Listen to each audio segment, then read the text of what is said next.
zvinokosha kuti tiremekedze vanhu verumwe rudzi. Regai nditi tiremekedze vanhu veimwe sex, kana vari madzimai, kana vari vasikana, kana vari vakomana. Respect other people, not kuti vakamira mukuti, but respect nokuti munhu. But before you are respected, respect yourself.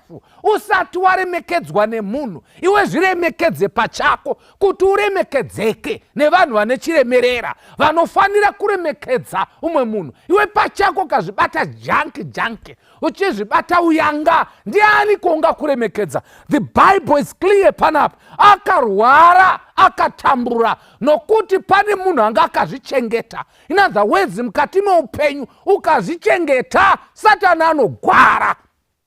Kana ukazvibata, Satani anoonda.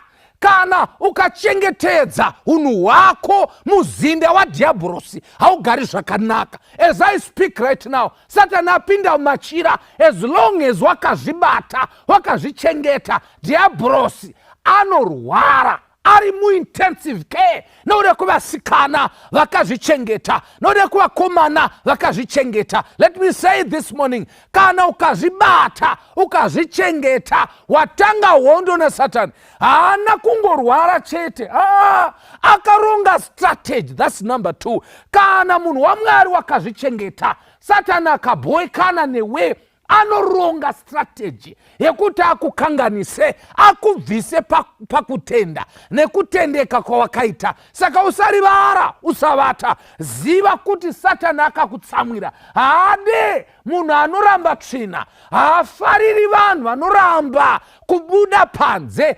Anoshamwaridzana nemadzimai nevasikana vanoda chero zvavanoda. Anoshamwaridza. Satani haatsamwire munhu anofarira zvinhu zvetsvina, anotsamwira vanhu vakatendeka. He is very angry kana akaona vakomana vanoti musikana umwe ndo wandodanana. He is very angry akaona musikana akazvichengeta, vamwe vasina kuzvichengeta. Anotsamwa akaona musikana akapfeka zvakanaka, vamwe vakashama. Anogumbuka akaona mukomana nemusikana vachizvichengeta, vakamirira muchato. Kana wazvichengeta, dhiabhorosi anotsamwa, ende haatsamwi chete, anogara